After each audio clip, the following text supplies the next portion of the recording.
With the 2025 season over, I think it's impossible to debate that Melissa Jefferson-Wooden had one of the greatest sprint seasons in track and field history. At the 2025 World Championships in Tokyo, Japan, Melissa won gold and set personal bests in both the 100 meters and 200 meters, as well as led off the gold medal winning 4x100 meter relay, completing the coveted sprint triple in track and field. But outside of what she did at the World Championships, many started to compare her entire season to the likes of Shelly-Ann Fraser-Pryce in 2022, Elaine Thompson-Herah in 2021, or even Florence Griffith-Joyner in 1988, which are some of the most legendary seasons we have ever seen from women in the 100 and 200 meters. But how does Melissa's 2025 season actually compare to some of these others from history? You look at all these races, you look at all these amazing women who have accomplished those things so far, and to think of it as like me being a part of that list now is actually kind of crazy. But I'm grateful for it. I've worked my butt off for it, so I shouldn't be too surprised, but it's still like, wow. Now, before we take a look back, let's break down what Melissa actually did in 2025, as well as a bit about who she is. Melissa Jefferson-Wooden entered the 2025 season having won bronze in the 100 meters at the 2024 Paris Olympic Games, as well as setting a personal best of 10.80 seconds at the US Olympic trials earlier that year. She had not run the 200 at all since 2023, and her personal best of 22.46 actually dated all the way back to 2022 when she was still in the NCAA at Coastal Carolina. So, being honest, you would be hard-pressed to find many people who expected Melissa to dominate 2025 in the way that she did, let alone in both the 100 and the 200. I feel like 2025 is a new year. Last year was great and everything, but it's 0-0. The score is 0-0. Nobody has any medals right now. Not taken away from anybody's accolades because, we're all working hard and, we work hard to get what we have, but I feel like the main thing is going into this season is to leave the past in the past and just look forward or build off of where you left off at. Speaking of Coastal Carolina, Melissa was not a very high-profile sprinter prior to 2025. While in NCAA, she became the 2022 indoor 60-meter champion, taking down the future Olympic champion Julian Alfred, who actually set the NCAA 60-meter record in the prelims the day before. Prior to this window, she had never even made an NCAA final, let alone been in the conversation for winning an actual title. One of my goals was to walk away with a medal and make it to the finals. And I told God before I ran my race, I told him to guide my feet. I told him to guide my feet, and that's what he did. And that's why you see that time right there. This shot her up to the top of the conversation to win the outdoor 100-meter title, but Melissa unfortunately finished 8th place in that final. She quickly did bounce back to not only win the 2022 USA Championship title, but also run a windy 10.69, proving she had the ability to not only compete against the best women in the world, but also had the potential to run faster than many expected. God sent one of my teammates and he told me that not to worry because I did the job that I needed to do at NCAA's, and I realized that one had to be sacrificed for the other. Had I done good at NCAA's, I might not have been standing here right now, so I'm grateful. In the early part of the 2025 outdoor season, Melissa raced both the 100 meters and 200 meters at the 3 Grand Slam track meets between April and June. She went undefeated in all 300-meter races and won 2 of the 3 200-meter races, her single loss being a 3rd place at the Miami Grand Slam meet behind Gabby Thomas and Tamari Davis. But despite that, she did run a massive personal best of 22.15 seconds. Probably her best early season performance, though, came at the Philly Grand Slam track meet where she ran a PB of 21.99 seconds, taking down the Olympic champion Gabby Thomas in the process. This was followed a day later with the 100 meters running a PB of 10.73 seconds, making her the 10th fastest woman in history at that point. The 200-meter race in particular arguably kind of put the world on notice that Melissa could truly be a threat in this event. Philly was the 200 for me that made me say, no, you're stronger than you think you are. In Miami, when I ran the 200, it was more so of a thing. I pushed myself outside of my comfort zone. I got out good, but I just didn't have the real estate at the time to be able to finish the race that I want, the way that I wanted to. But seeing how I broke down the last 30 meters, I replayed that race, God knows, probably over 100 times. And it was just like, Melissa, you can't let this happen again. You can't go out there on the line scared. You have to go out there with the confidence and knowing that even if you don't win, deep down inside that you can.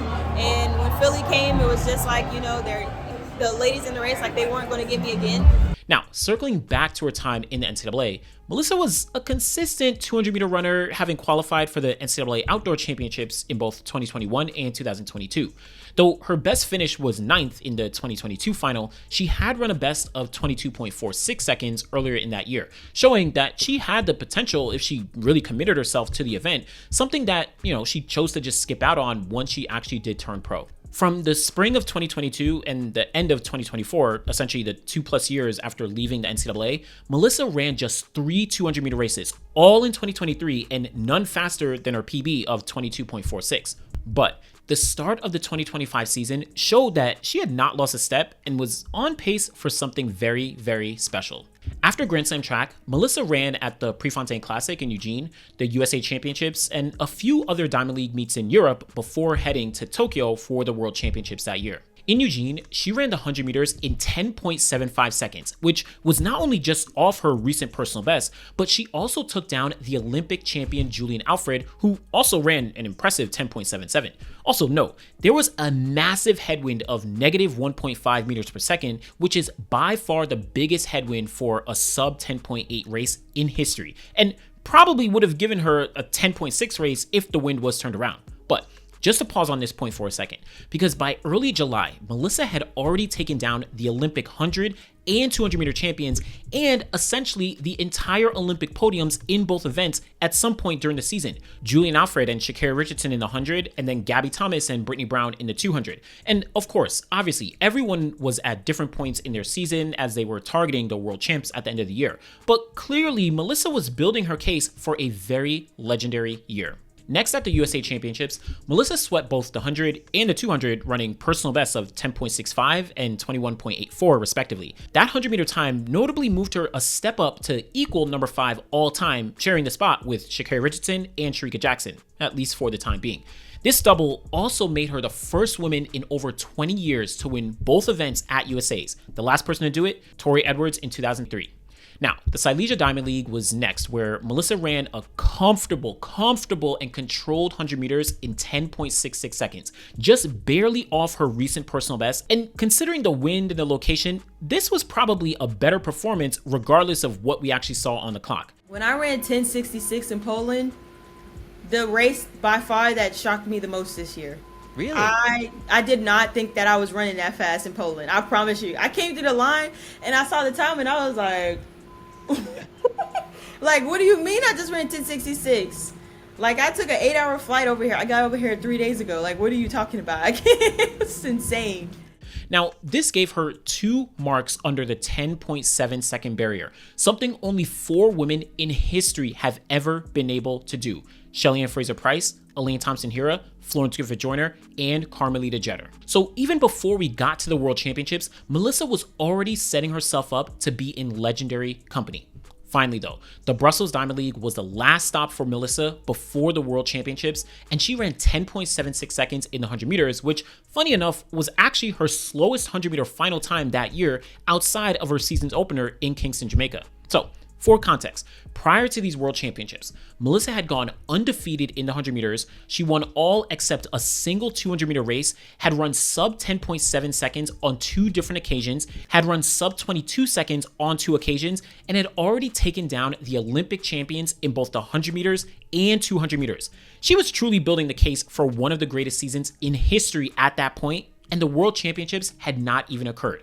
Now, circling back just a bit, after winning the 2022 USA title, Melissa went on to qualify for the 100-meter final at the Eugene World Championships. And despite a last-place finish, she was actually extremely hopeful for her future. It felt amazing. I got the job done, and I crossed off every single goal on my list for this year, so I can't be mad at that. The hard goals this year were to, 1, run 11.0, even 10.9, and I kind of did that the first meet. So it was like, and then run 22 low, which I did. Make the final in NCAAs for the 100 and the 200, which I did. Make Team USA and compete at the World Championships. In 2023, Melissa missed the 100-meter team after a 5th place finish at USA's, though she did run leadoff leg in the prelims of the 4x1 at the Budapest World Championships. But really notable is that she didn't break 11 seconds in the 100 meters for that entire year.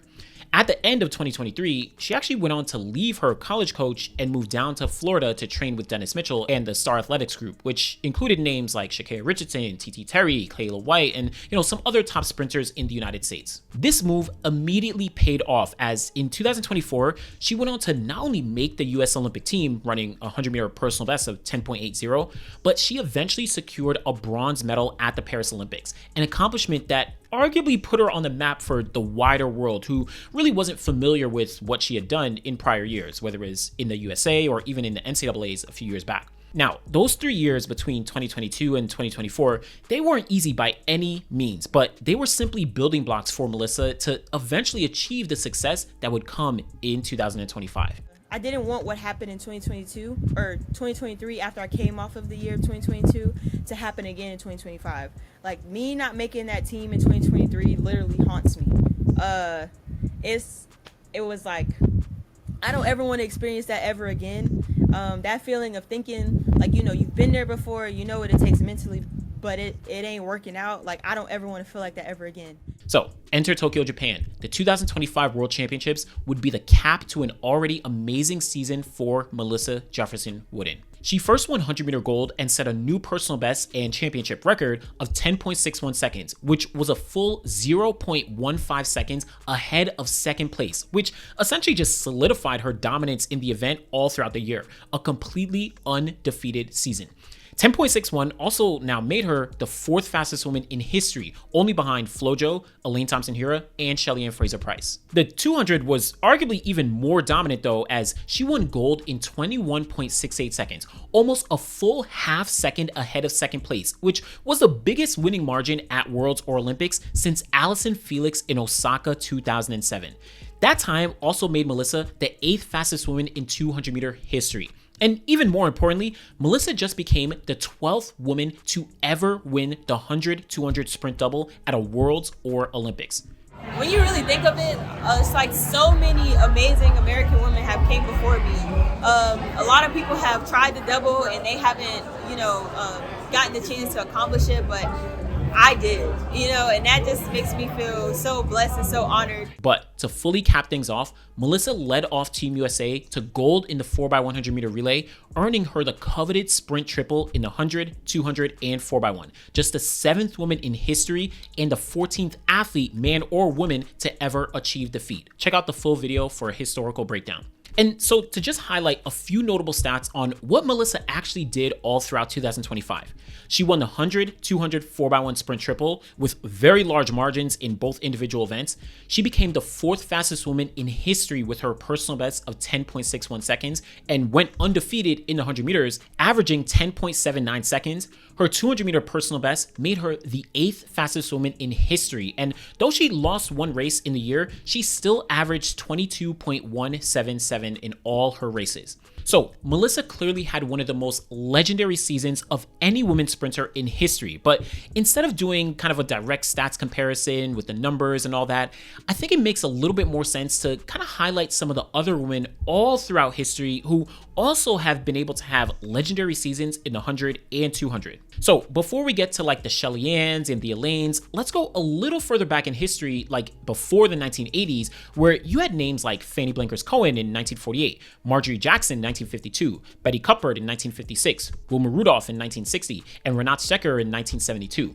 All 5 of these women won gold in the 100 meters and 200 meters during their respective seasons and set world records in at least one of the events during that same year. Fanny, Betty, Wilma, and Renate, they also added 4x1 medals at the Olympics to their year as well. One issue to note though is because these women competed so far back in time, the stats and everything that they did throughout their full season, they're a little bit hard to come by and to really find, but I couldn't go without actually giving them a little bit of a shout out. Now, moving into modern times, in the 1980s, we saw athletes like Psyche Moeller and Flojo really dominate in specific years. Moeller won double gold at the 1987 World Championships. She went undefeated in the 200 that year and ran all-time marks in both events, the 100 and the 200 as well. But Florence Griffith Joyner in 1988 almost undoubtedly had the greatest single season for a women's sprinter in history. Triple gold in the 100, 200, 4x1, world records in the 100 and 200 that have yet to be broken to this day, undefeated in both events throughout the entire year, and her consistency in terms of marks still holds up with the best women even today. Now, people, including myself, have many questions around her 100-meter time being wind aided, but even if you remove that mark, she still set a world record of 10.61 seconds, which no one was able to match or surpass for over 30 years. When we're talking about a single 100, 200-meter season, FloJo in 1988 had the depth, the dominance that few women, if any, have ever matched. But moving into the 1990s, the women were not lacking in any depth. Merlene Ottey, Katrin Crabb, as well as Gwen Torrence really dominated the early 90s for the most part, with Crabb actually winning the sprint double at the 1991 World Championships, along with a bronze in the 4x1 that year as well. Gwen Torrence won 100 and 4x1 gold in 1995, though she was DQ'd in the 200 after stepping on the line. Her season was impressive, going undefeated in the 100 and only losing 2 races in the 200. Ottey, though, was arguably the most consistent with, in my opinion, 4 really high-quality seasons in 1990, 91, 93, and 1995. Now, though Ottey never won double gold, 1990 and 91 saw her set all-time marks in both sprints. 93 and 95, she earned 200-meter gold and 100-meter silver, again, both years, along with medals in the 4x1.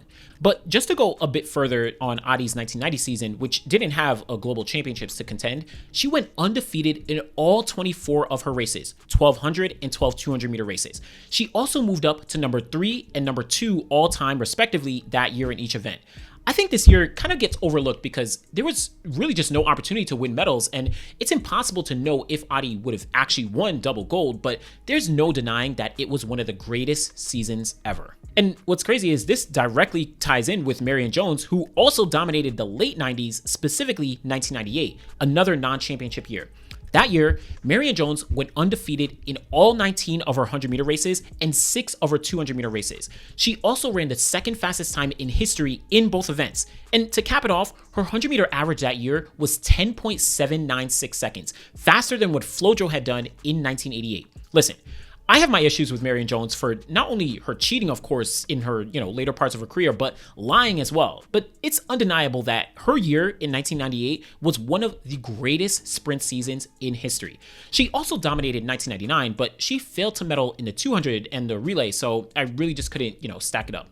Entering the 2000s, though, and the 2010s really is where Jamaica begins to make their presence even more known, first with Veronica Campbell-Brown. 2004 saw Veronica win 200-meter gold and 100-meter silver, but then she flipped things in 2007 when she won 100-meter gold and 200-meter silver.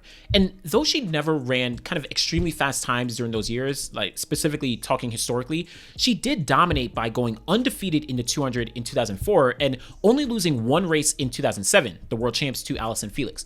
She also ended up one more time on my list with her 2011 season where she won 200-meter gold and 100-meter silver, and again, almost went undefeated in the 200 with just a single loss at the start of the year to Shelly-Ann Fraser-Pryce. She also did take home 4x1 medals during all 3 of those years. Also notable was Carmelita Jetter's 2011 season where she won 100-meter gold, 200-meter silver, 4x1 gold, and dropped a time of 10.70 seconds, which was slower than her 10.64 personal best from 2 years prior, but still faster than anyone in history at that point except FloJo and Marion Jones. But speaking of Shelly-Ann Fraser-Pryce, she entered the conversation in 2012 when she won 100-meter gold, 200-meter silver, and 4x1 silver at the London Olympics. And though she became the 4th fastest woman in history at that point with her 10.70, her record of wins actually wasn't that great in either the 100 or the 200, actually losing more than she won in terms of races. But the following year, in 2013, Shelly stepped things up a notch and won the sprint triple at the Moscow World Championships, the first time anyone had done so since FloJo in 1988, and she had a much better win-loss record. Now, Shelly has another season on the list, in my opinion, that is much, much better when talking about 2022. But before that, 2015 saw Daphne Schippers of the Netherlands put together a low-key amazing season. Daphne won 200-meter gold, 100-meter silver, and her 200-meter best of 21.63 moved her up to number 3 all-time, and the consistency that year was on full display, winning the majority of her races in both the 100 and the 200. Just a year later, though, in 2016, Elaine Thompson-Herah, who had won 200-meter silver behind Schippers in 2015, she goes on to not only win the Olympic double in Rio, she won 4x1 silver and dropped a personal best of 10.70 to match Shelly at number 4 all time in the 100 meters. But then, after some injuries, Elaine returned in 2021 to essentially come as close as possible as anyone had up to that point to matching what FloJo had done in 1988. Elaine's 2021 Olympic season saw her not only win triple gold in the 100, 200, and 4x1, but also run times of 10.54 and 21.53 seconds, making her the second fastest woman of all time in both events. Now, though she wasn't undefeated, losing 2 races each over both the 100 and 200, her 100-meter average was 10.802, which is one of the best in history and showcases the consistency that she displayed all throughout that year. But circling back to 2022, this is where Shelly-Ann Fraser-Pryce arguably had the greatest season of her career at the age of 35. She not only won 100-meter gold, 200-meter silver, and 4x1 silver, but she ran 10.6 seconds on 7 different occasions throughout that year, which is by far the most of any woman in history, ultimately giving her a 100-meter average of 10.713 that year, which is honestly unfathomable when you kind of consider that Melissa's average in 2025, a 10.79, is the next best in history. Now, what's kind of interesting is in 2021, Shelly was faster in both the 100 and 200, but she only won a 100-meter silver and failed to medal in the 200 at the Olympics. So her season as a whole really couldn't compare to what she did in 2022. Now, if you notice though, Jamaica has built up consistency with Elaine, Shelly, Veronica, and Merlene Ottey each having multiple years in the discussion. And this just caps off with Shericka Jackson adding her name to the conversation in 2022 and 2023. Now, Shericka flips the script a bit with more success over 200, winning gold both years, along with 100-meter silver both years as well.